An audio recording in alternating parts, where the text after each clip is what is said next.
wabarakatuh.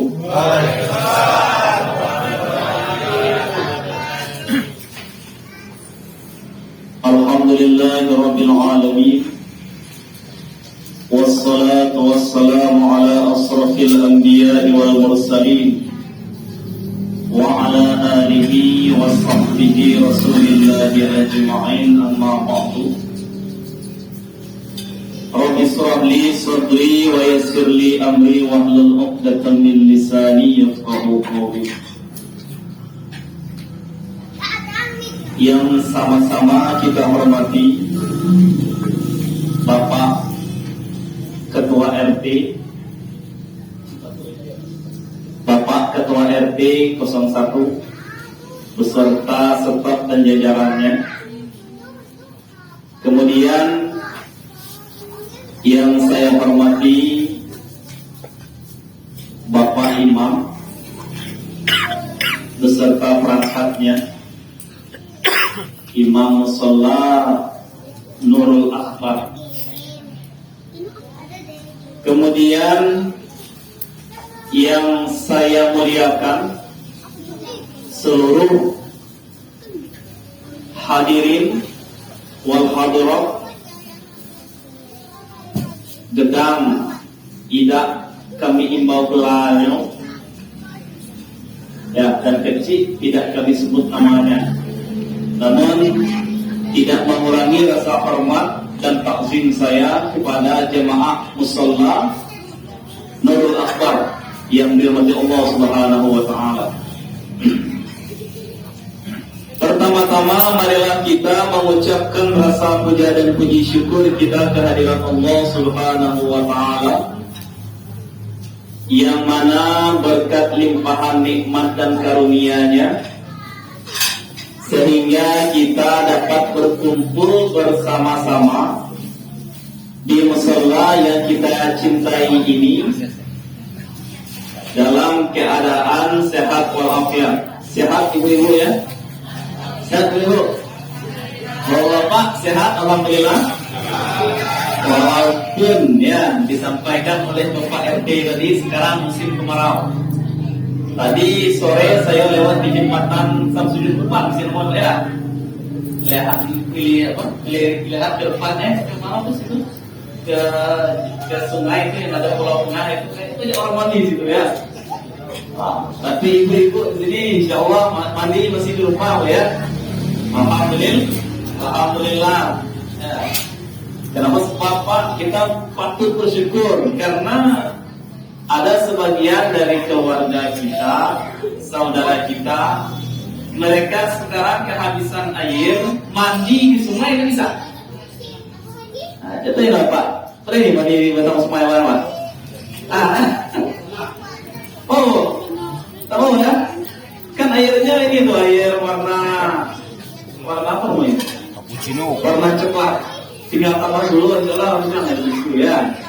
Tapi alhamdulillah, pada malam hari ini kita juga dapat ya, apapun keadaannya, kita dapat berkumpul bersama-sama di musholla yang kita cintai ini untuk memperingati Maulid Nabi besar Muhammad Sallallahu Alaihi Wasallam, dengan harapan semoga kita bisa bersama-sama dengan Rasulullah Sallallahu Alaihi Wasallam di surganya nanti.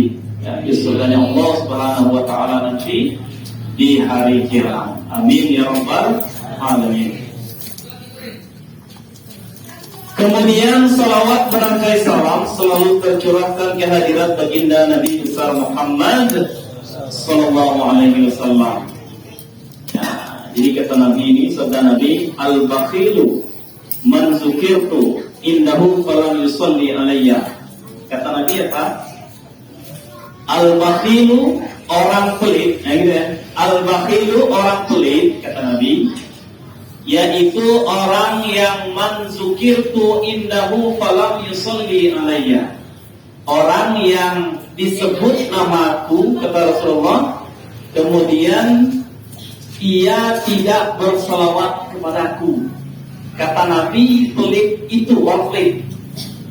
Jadi ketika ada penceramah atau siapapun ya yang mengucapkan Allahumma sholli ala sayyidina Muhammad, jawabannya sallallahu alaihi atas kurangnya itu jawab Allahumma sholli ala sayyidina Muhammad sallallahu alaihi. Gitu.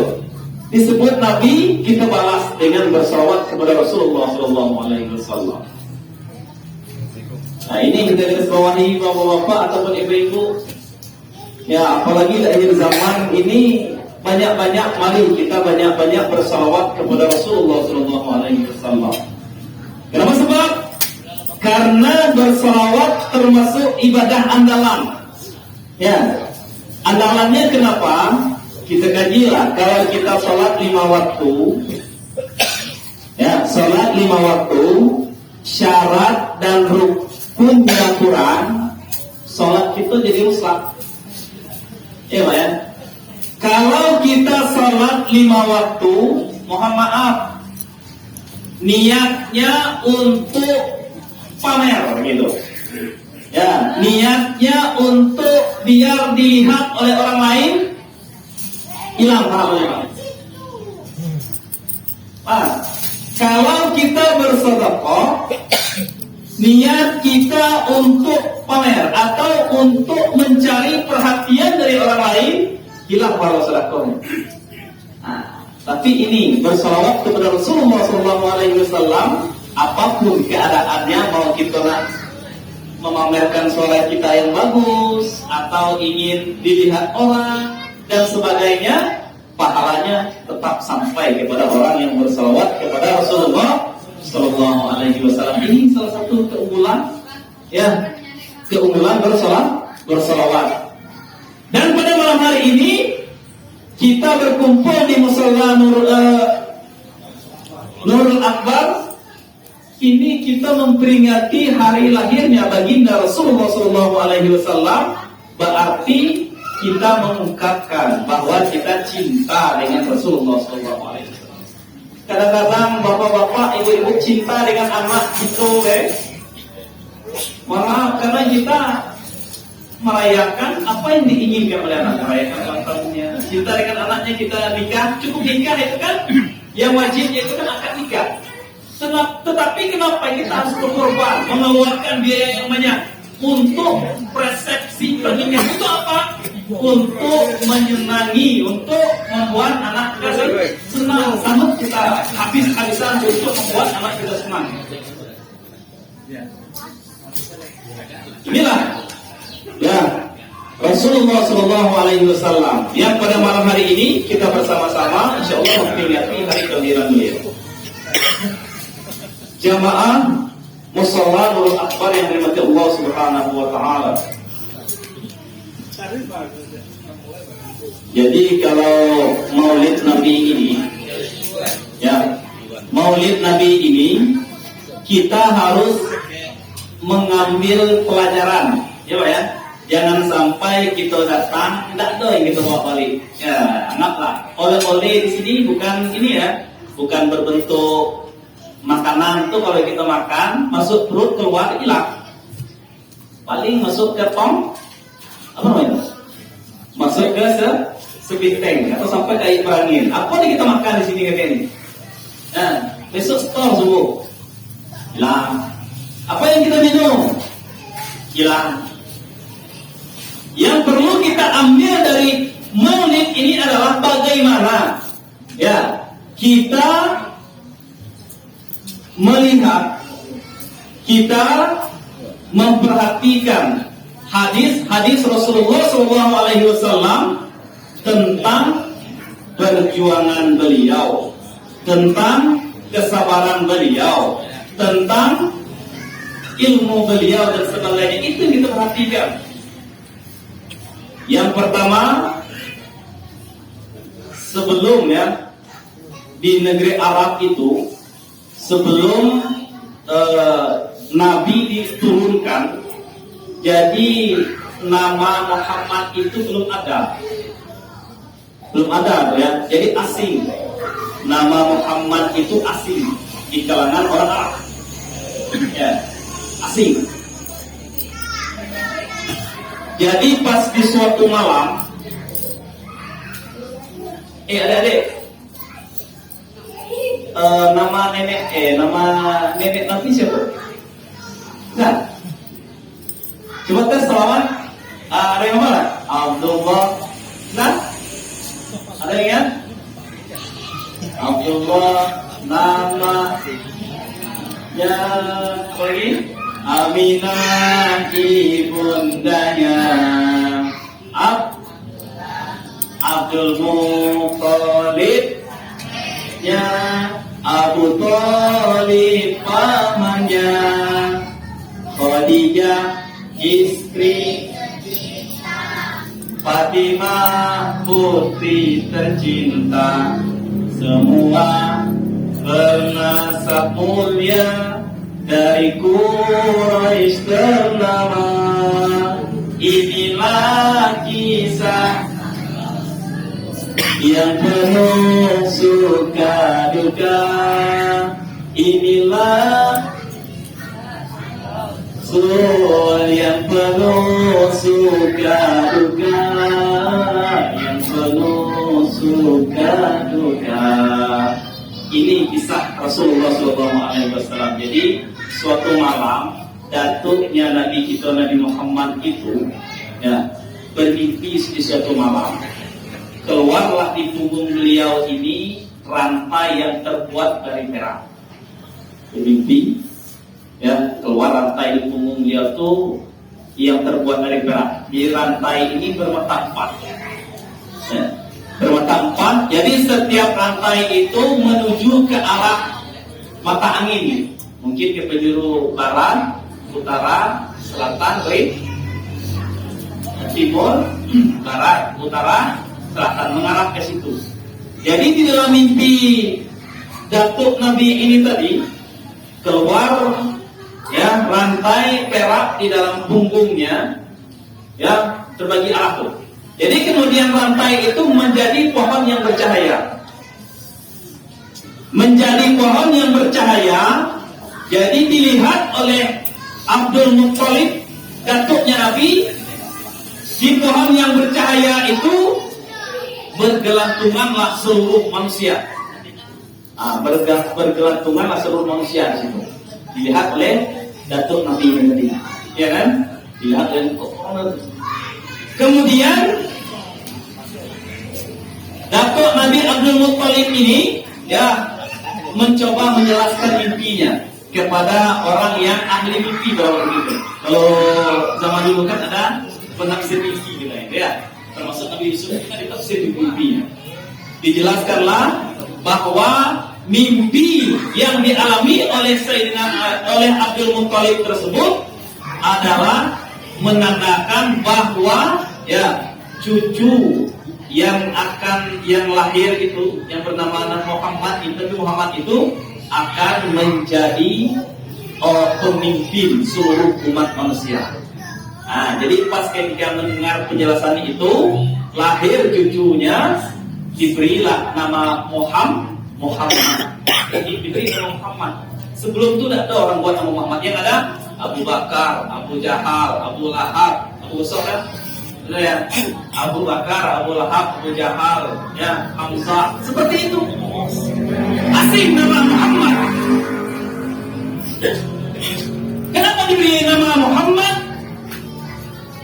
Karena Abdul Muthalib itu percaya kalau cucunya ini nanti akan menjadi orang yang dipuji. Kan Muhammad itu kan pujian ya, dipuji. Akan dipuji oleh seluruh penjuru dunia. Nah, itu tujuannya. Sebelum itu tidak ada yang bikin nama Muhammad. Jadi nama Muhammad ini adalah sebuah doa ya. Sebuah doa. Jadi kalau ibu bapak kalau buat nama anak itu harus ada tujuan. Ya. Baru beberapa hari yang lalu saya ada acara juga. Saya tanya nama kamu siapa? Namanya siapa? Pemain bola. Mungkin ada penggemar Real Madrid ya. Nama orang kita di sini. Namanya orang kita di sini lah ya. Saya sudah tunjuk tempatnya. Namanya Pak Sergio Ramos. Wah. Mungkin ada tim-tim Real Madrid sih ya. Namanya siapa nama bosnya? Sergio Ramos. Kamu orang mana? Ada semua. Itu, ya mungkin, ya mohon maaf, bapaknya mungkin kembar. Nah, kan itu kan. Jadi itu ya. Jadi nama itu nanti akan menjadi sebuah doa. Ya, ada juga nama, ada juga kita ini kadang-kadang menggabungkan singkatan nama bapak dengan nama ibu. Sering kan?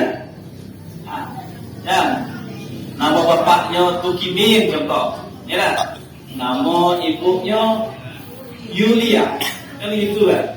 Digabung jadi tu Yulia anak Yul, Tuyul jadinya. Ya. Kan gitu ya. Jangan sampai. Boleh kita gabung, yang penting ada niat baiknya. Niat unsur doanya itu yang penting. Ini gambarannya apa? Abdul Muttalib ketika membuat nama Muhammad besar harapan. Semoga cucunya ini menjadi orang yang dipuji oleh seluruh penjuru dunia. Ternyata keinginan beliau dikabulkan oleh Allah Subhanahu wa Ta'ala. Jadi nama ini berat juga, Bu. Dibuat nama Abdul Aziz, kakek, gawe-nya po. Ya. Contoh ada maling ayam, kan kurang enak juga. Siapa yang maling ayam? Abdul Aziz. Aceh guru ya. Sebenarnya namanya itu.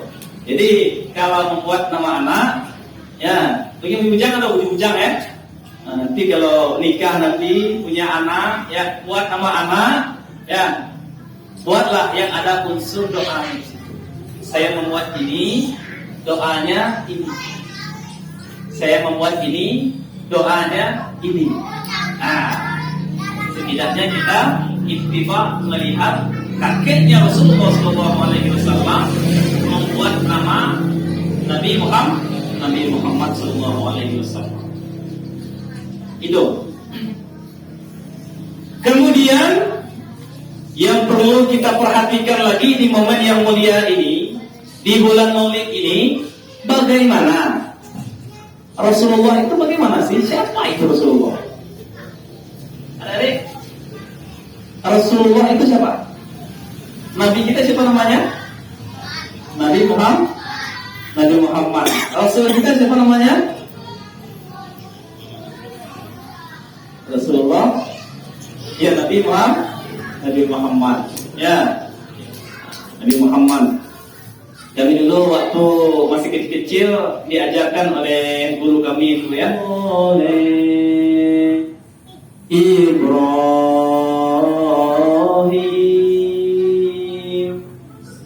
Lut, Ismail, Ishak, Yakub, Yusuf, Ayub, Syuaib, Harun, Musa, Ilyasa, Zulkifli, Daud, Sulaiman, Ilyas, Yunus, Zakaria, Yahya, Isa, Muhammadur Rasulullah.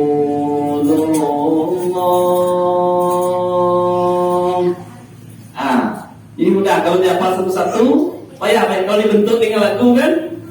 Mudah dihafal. Salah satu ilmu dari guru kami dulu. Ya. Itulah para rasul yang wajib kita imani. Kembali lagi ke pembahasan yang awal tadi, Rasulullah itu siapa? Bagaimana keadaan Rasulullah SAW itu? Jadi Rasulullah SAW yang pada malam hari ini kita rayakan maulidnya adalah seseorang yang bisa menjadi tauladan bagi kita semua. Ini teladan. Teladan ini penting ya. Laqad kana lakum fi Rasulillahi uswatun hasanah. Jadi di dalam diri Rasulullah itu terdapat suri tauladan yang baik. Kita lihat Rasulullah SAW dengan musuh-musuhnya. Abu Jahal itu Pak, wallahu a'lam. Abu Lahab, wallahu a'lam bishawab. Saking bencinya dengan Rasulullah, saking kejamnya beliau menyakiti Rasulullah, turunlah ayat yang namanya Al-Lahab. Tabbat yada abi lahabin wa tab. Allah yang langsung menurunkan ayat. Karena apa? Karena sudah berbuat yang sangat menyakitkan Rasulullah SAW. Ini Rasulullah. Bagaimana beliau menghadapi musuhnya? Pernah suatu ketika Rasulullah ini setiap mau ke Ka'bah sholat, itu kan beliau melewati sebuah rumah ya. Ada sebuah rumah, yang di rumah itu ada seorang nenek-nenek ya. Setiap Nabi lewat di ludahnya. Jadi kalau ludah ini tradisi orang Arab ya. Kalau kita tuh gitu. Jadi setiap Nabi lewat situ nak sholat di ludah.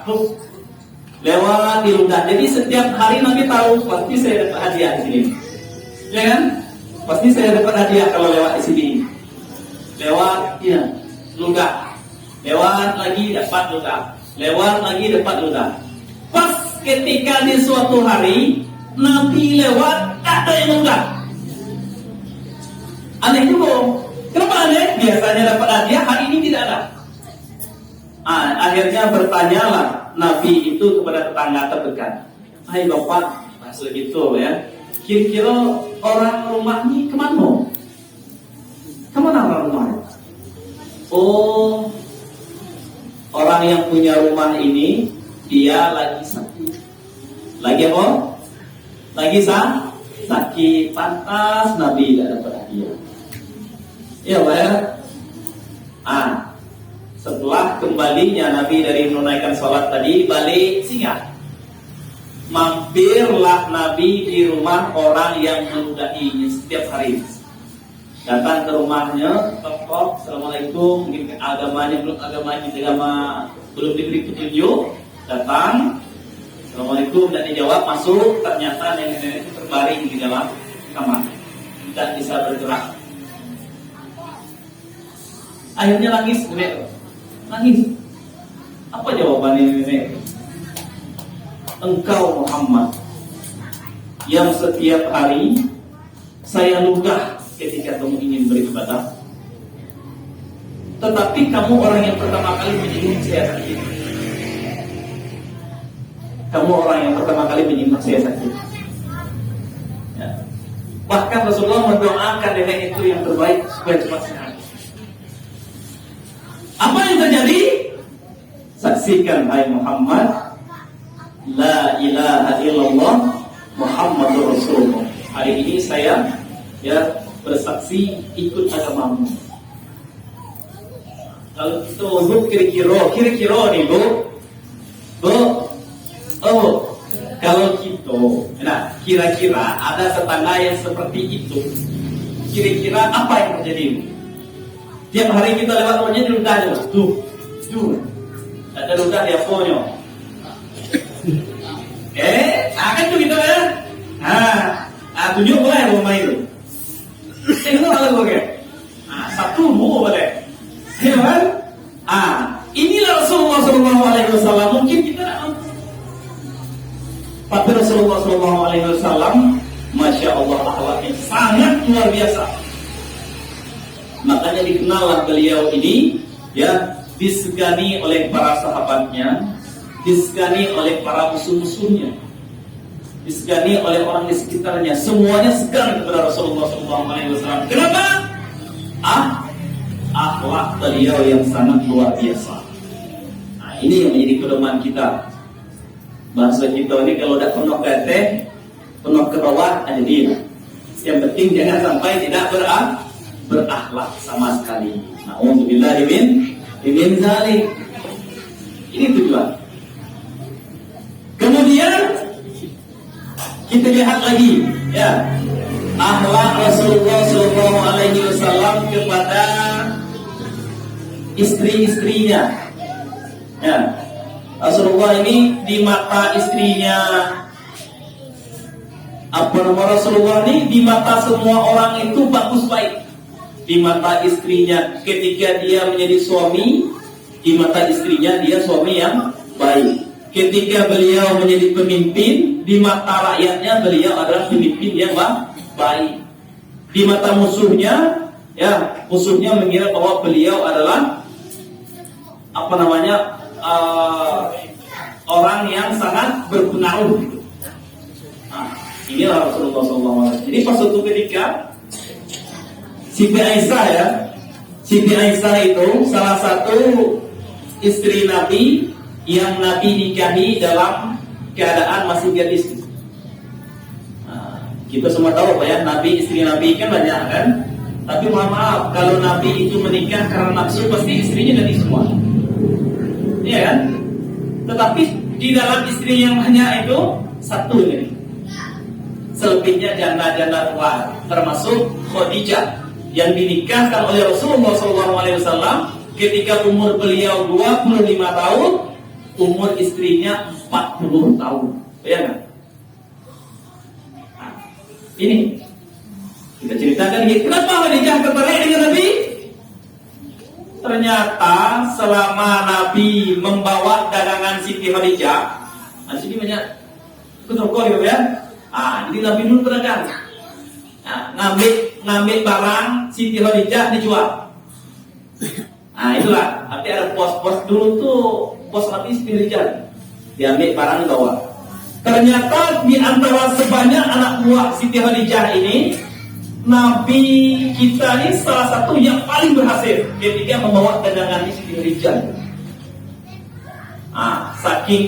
Saking kagumnya Siti Khadijah, dibawalah pengawal. Jadi setiap Nabi pergi berdagang itu ada bawa Ummu Aiman, ya.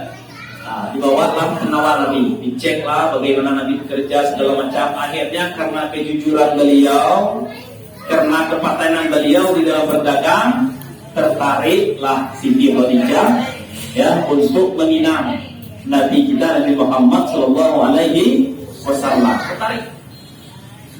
Kenapa Siti Khadijah tertarik? Saudara yang kaya raya tertarik karena akhlak Rasulullah Sallallahu Alaihi Wasallam. Akhlak lagi. Ini Rasulullah. Kemudian bagaimana Rasulullah Sallallahu Alaihi Wasallam dengan anaknya? Jadi pernah suatu ketika Siti Fatimah, putri Rasulullah Sallallahu Alaihi Wasallam ini iseng-iseng kalau bahasa kita nih, nanya, ya Rasulullah, ya Rasulullah, kira-kira selain dari Ummul Mukminin itu gelar kepada istri-istri lah. Selain dari Ummul Mukminin, ada tidak orang yang dulu masuk surga? Kata Siti Fatimah kepada Rasulullah, ya, selain dari Ummul Mukminin, ada tidak kira-kira orang yang dulu masuk surga? Kata Rasulullah, ada. Siapa ya Rasulullah? Jawab oleh Rasulullah, orang itu di pinggiran desa, adonya di pinggir. Siapa nama beliau Rasulullah? Kata istri, kata putrinya, siapa nama beliau wahai ayahku, wahai Rasulullah? Namanya Ummi Muti'ah. Ya, Ummu Muti'ah itu namanya. Akhirnya Siti Fatimah ini penasaran, apa sih amalan yang dilakukan oleh Ummi Muti'ah ini kok sehingga beliau bisa lebih dulu masuk surga, ya? Kalau istri Nabi jelas, karena istri Rasulullah, ya, jelas dijamin masuk surga, ya. Kemudian ditelusurilah, datanglah Siti Fatimah itu ke rumahnya Ummi Muti'ah yang berada di pinggir kota. Pertama, tok. Assalamualaikum. Waalaikumsalam, kata orang di dalam. Siapa? Kalau bahasa kita ini siapa di luar? Nah, jawabannya apa? Saya Fatimah putri Rasulullah. Nah, tidak mau buka gitu loh. Kalau kita dengar Pak anak Pak Bupati di rumah kita lah, begitu lah. Akan langsung kita berikan, ini tak anak Rasulullah. Ada apa gerangan wahai putri Rasulullah? Tidak, saya hanya ingin bersilaturahmi saja. Nah, ingin bersilaturahmi. Mohon apa kata Ummi Muti'ah tadi? Engkau sendirian atau ada? Atau ditemani oleh seseorang? Jawaban putri Rasulullah, ada. Saya dengan putra saya yang bernama Hasan. Ya, Sayyidina Hasan. Saya bersama dengan putra saya yang bernama Sayyidina Hasan. Apa jawaban Ummi Muti'ah itu? Mohon maaf, kalau bahasa kita disebut mohon maaf niat putri Rasulullah. Saya tidak berani, suami saya tidak mengizinkan laki-laki masuk rumah saya. Kan ini anak kecil, kata Siti Berimas. Sekalipun anak kecil kan dia laki-laki kan? Balik lagi, besok datang lagi wahai putri Rasulullah, datang lagi, besok datang lagi. Kebetulan besok dibawa anaknya yang lain. Kan cucu lagi dua tuh, Hasan dan Husain. Dibawa lagi Husain. Begitu juga balik pas hari ketiganya datang lagi. Sampai ke rumah. Ya, sampai ke rumah. Apa yang dilihat oleh putri Rasulullah Fatimah Zahra ini? Dilihatnya Ummi Muti'ah itu sedang berdandan. Kita kayak ini lah ya, mobil diarisan gitu ya.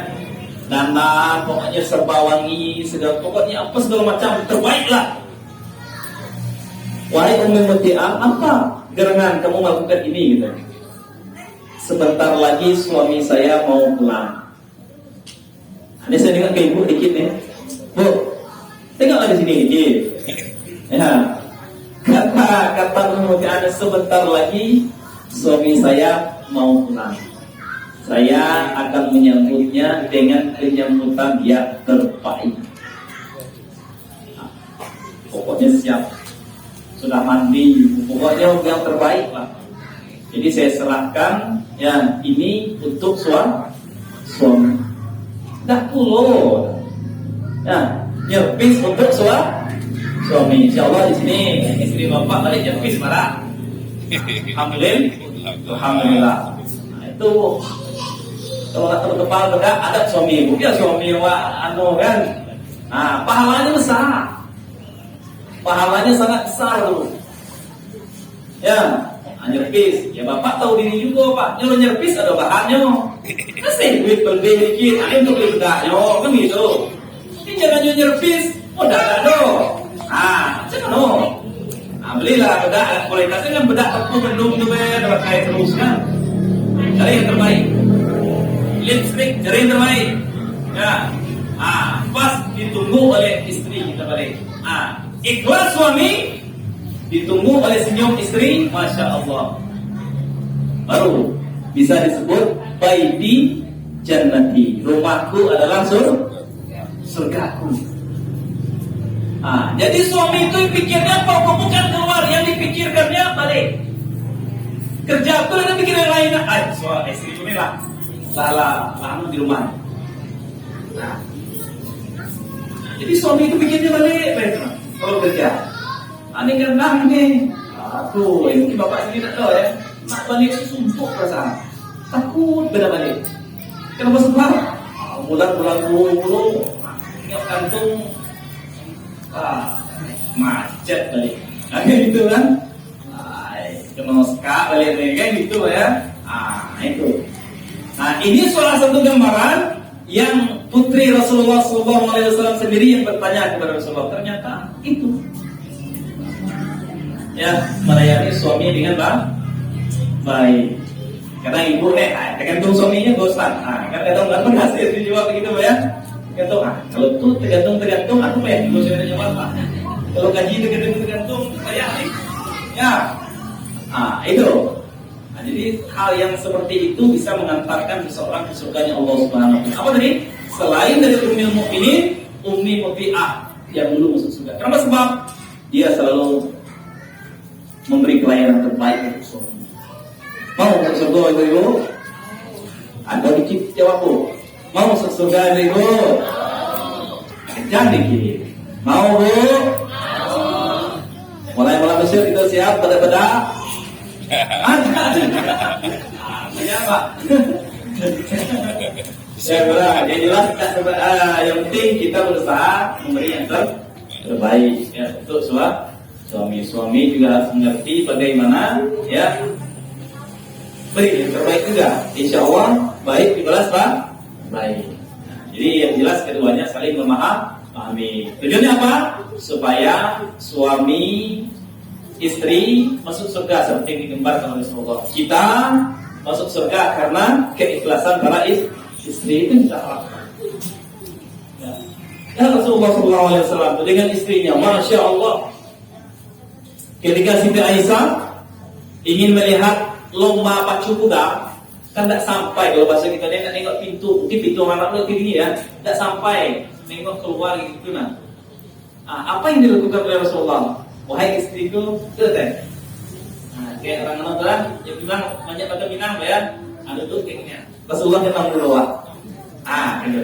Jadi istrinya datang. Nengok orang ngomong dia luar. Kalau baju kita dulu ya. Itu. Jam tuh pak, untuk awak dulu tuh. Ya. Kalau istri itu dimanja-manjakan lah dikit pak. Sebulan sekali atau seminggu sekali. Seminggu sekali itu. Ada 2 bulan sekali. Bawa ini betul kemas. Kelak aja tuh. Coba ya. Bawa betul kemas tadi. Pilih kalau gitu kan. Itu. Ya, menghibur istri. Masya Allah, makanya istri Rasulullah kalau Rasulullah tidak ada tuh selalu menjadi gitu. Merasa rindu dengan suaminya. Kenapa? Sebab suaminya selalu melayani istrinya dengan baik. Ya, itu kemarahan Rasulullah. Masya Allah begitu sayangnya beliau dengan istri-istrinya. Jadi beliau patut dijadikan contoh. Mudah pak, itu ya. Bawanya berkemas, senyum lah ya. Jawab, insya Allah. Jadi itu sekilas Rasulullah SAW mencerminkan akhlaknya untuk anak dan para istrinya. Bagaimana cara beliau? Ya kan? Kemudian tidak habis di situ, yang namanya Rasulullah SAW ini berjuang. Yang namanya berjuang tentu ada kebahagiaan yang dihadapi oleh Rasulullah SAW, ada kesedihan yang dihadapi oleh beliau. Kita lihat musuh beliau siapa? Dari keluarga sendiri. Pamannya Abu Lahab, Abu Thalib. Nah itu terkenal tuh pamannya. Masya Allah, seperti yang sampaikan tadi bagaimana jahatnya mereka kepada Rasulullah SAW. Namun Rasulullah SAW tetap menjalankan tugas beliau seorang Rasul. Kita bayangkan kalau seandainya agama Islam ini yang turun berdasarkan keluarga, Abu Lahab itu dulu Islam dari orang Indonesia. Ya, sahabat-sahabat atau orang kafir Quraisy itu lebih dulu masuk ke dalam agama Islam. Kenapa? Sebab karena beliau ada di sekitar Rasulullah SAW. Kita patut bersyukur. Kenapa? Sebab jauh kita dari Rasulullah SAW, ternyata kita mendapat hidayah itu.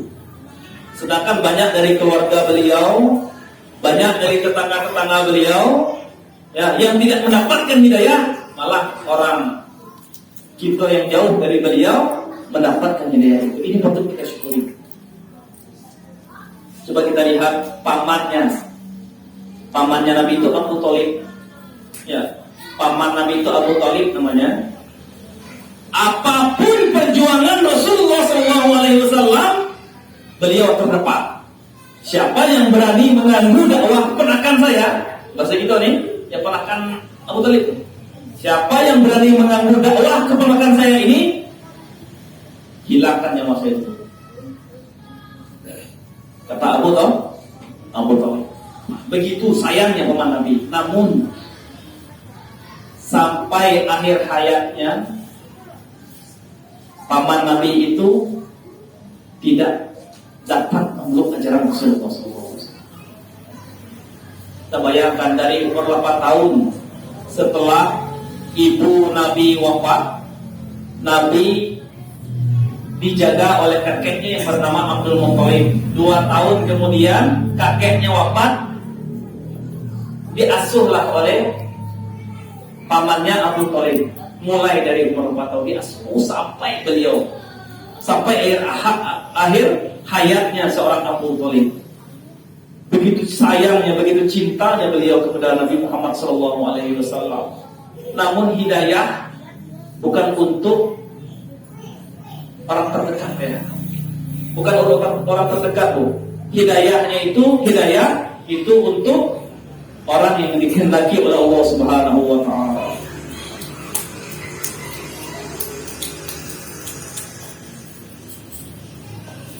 Sebagaimana di dalam Al-Qur'an dijelaskan, innaka la tahdi man ahbabta walakinnallaha yahdi man yasha. Ini salah satu firman yang diturunkan berdasarkan kejadian tadi, bahwasanya engkau tidak dapat memberi petunjuk kepada orang yang kamu cintai. Walakinnallaha yahdi man yasha, akan tetapi Allah lah yang berhak memberi petunjuk kepada siapa saja yang Dia kehendaki. Ini terjadi kepada Rasulullah. Maka di tahun tersebut dikenal dengan tahun Khazin, tahun kesedihan Rasulullah SAW. Beliau pernah kehilangan anaknya, beliau pernah kehilangan cucunya, ya, beliau pernah kehilangan istrinya, beliau pernah kehilangan sahabat-sahabatnya yang alim gitu. Beliau merasa sedih gitu, tetapi tidak sesedih beliau kehilangan pamannya. Kenapa? Sebab orang yang terdepan membantu perjuangan beliau sampai akhir hayatnya, wahai pamanku, bahasa gitu ya, sebutlah ilaha illallah, saya akan bersaksi di hadapan Allah nanti. Saya akan membantu, selagi saya hidup, saya akan memperjuangkan engkau, wahai pamanku. Kata pamannya tidak. Ya. Masih berpegang kepada agama nenek moyang dulu, tidak mau. Cuma Nabi dianjurkan, dijaga, diperintahkan untuk menyebarkan agama Islam, sedangkan beliau sendiri tidak. Ini gambarannya apa? Untuk kita, hidayah hanya Allah lah yang berhak menurunkan hidayah kepada kita. Contohnya banyak, Bu.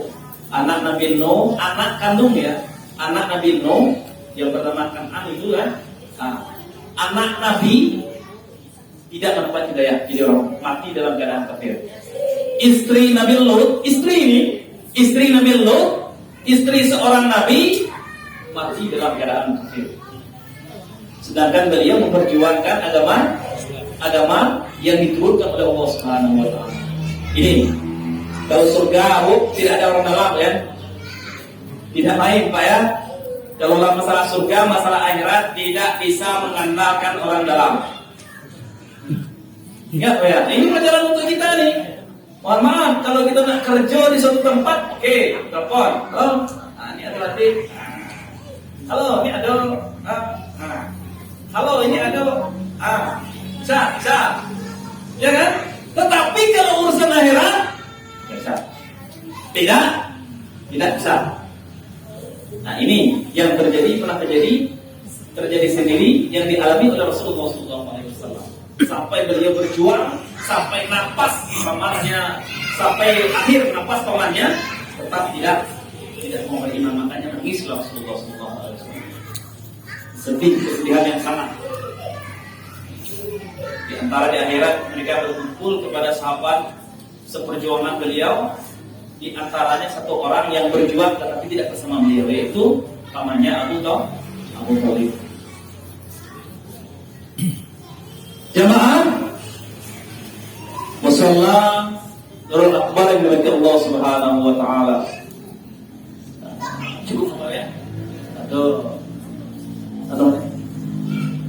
jangan lupa nih. Ya.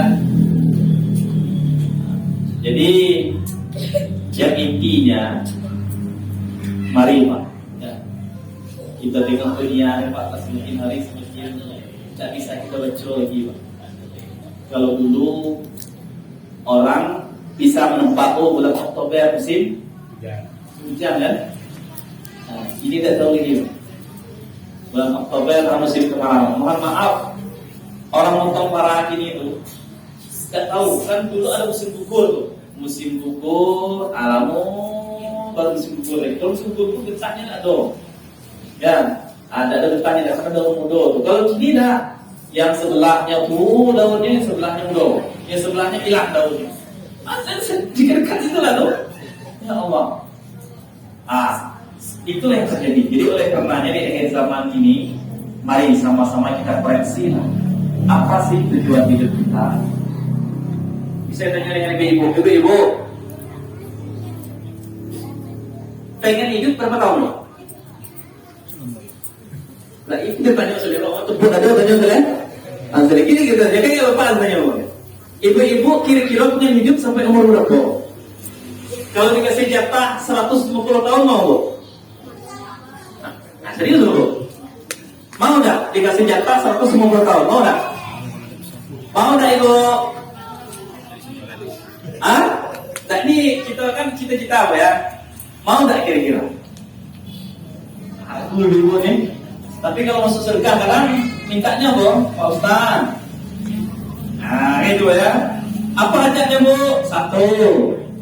Tak punya umur Ustaz. Biasanya itu ya. Apa lagi bu? Rezeki. Ya bu ya. Satu lagi. Punya umur, muda, rezeki, sehat lah. Sehat pada tiga itu kalau pada ulang tahun tiga itu belum tinggal kita. Ya. Ini tentang mana ini? Pengen hidup berapa tahun? Apa bapak? Tolong jawab Pak. Pengen hidup berapa tahun Pak? Bisa jawab. Sesuai target. Sesuai target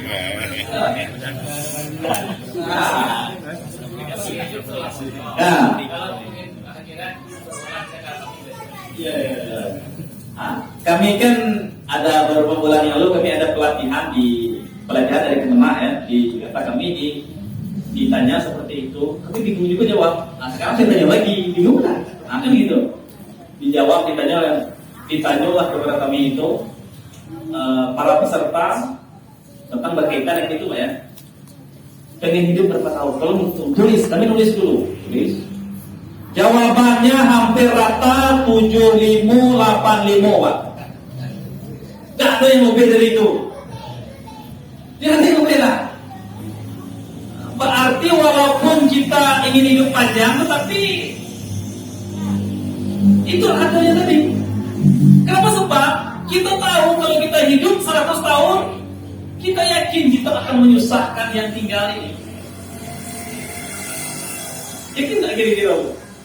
Berarti masih punya perasaan, mikirkan dia. Apa alasannya kamu pindah 78? Begini Pak, kata kami dulu kan. Ini saya berbagi pengalaman. Kalau seandainya saya hidup 85, prediksi dia 56 tahun, lah banyak asam urat, asam itu, asam ini, apa itu lah. Ya, apa namanya, kolesterol tinggi lah, tensi tinggi itu lah limulimuan. Kalau 85, apa pula yang terjadi? Kalau masih hidup gitu. Kalau normal, alhamdulillah lah. Kalau tapi kita tahu lah, kalau yang 85 biasanya, aduh, ya. Nah, kan itu Pak ya, kita dapatlah jawaban. Jadi yang intinya apa? Diskat kami. Berarti umur sebenarnya kamu sudah tahu jatah kamu hidup di dunia. Sudah tahu ya jatah kita. Kenapa? Sebab rata-rata orang bilang begitu. Kenapa? Sebab survei membuktikan yang 100 payah cari. Nah, inilah yang namanya kehidupan Pak. Berarti secara tidak langsung kita tahu umur kita. Oke. Kalau 85, sekarang umur kita berapa? Tolong jawab. Oh itu gitu ya Pak ya. Kalau perlu di rumah tuh ada kacau, jangan kacau nyiba-nyiba ambut dewe semua. Kali-kali tunjuk awak kau ni nak hidup apa tujuan tu? Ya, tunjuk kacau tu tunjuk awak lah, tunjuklah kita. Kau ni nak hidup macam ni lah. Bengin, jangan begini orang, bengin jadi awak belum. Kau ni apa tujuan kau itu? Kan gitu ya. Memotivasi diri kita sendiri, cek dulu.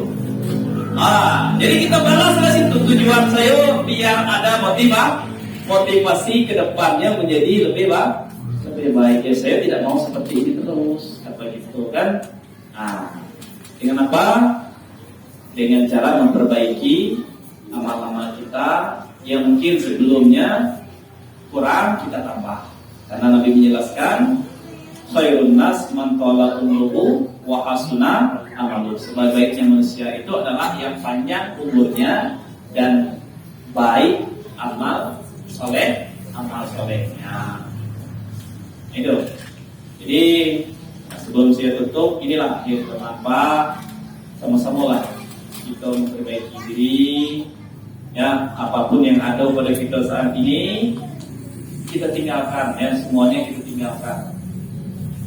Makanya dunia mazra'atul akhirah, dunia adalah tempat bercocok tanamnya kita untuk negeri akhirat. Siapa yang banyak menanam, dia yang akan memanen. Tidak bukan orang lain, dan kita sendiri. Tapi tidak pernah kita menanam di dunia ini jangan berharap kita akan memanen di akhirat kelak. Ya, numpang untuk hati itu saya kata tidak di. Numpang sedang ada bisa. Numpang tidak ada bisa. Kembalilah ke diri sendiri. Jadi momen yang terbaik ini kita perlu bermohon kepada Allah Subhanahu Wa Taala semoga Allah senantiasa memberi, menguatkan, menambahkan amal ibadah kita kepada Allah Subhanahu Wa Taala, dan Allah mudahkan urusan kita baik dunia maupun akhirat, dan Allah akhiri hidup kita, Allah mewafatkan kita di dalam keadaan husnul khatimah. Amin amin ya rabbal alamin.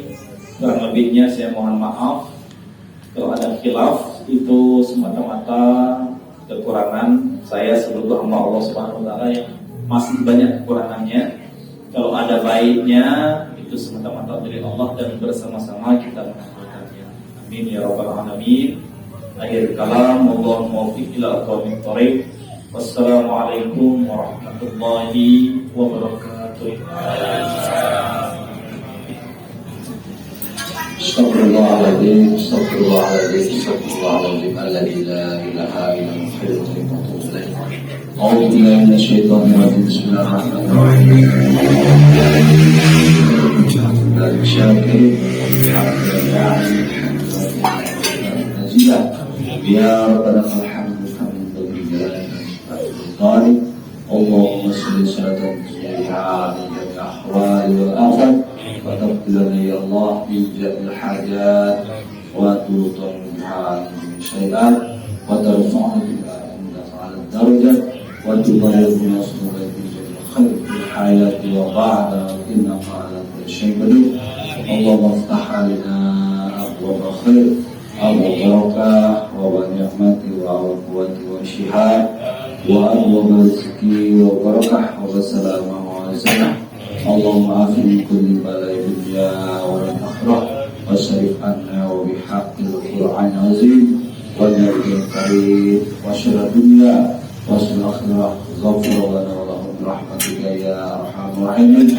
Allahumma inna nas'aluka salamatan fid din wa afiyatan fil jasadina wa ziyadatan fil ilmina wa barakatan fil rizqina wa tawbatan qabla wa rahmatan indal maut wa maghfiratan ba'dal maut. Allahumma hawwin 'alaina bisyakaratil maut wa najatan min nar afwa nasab.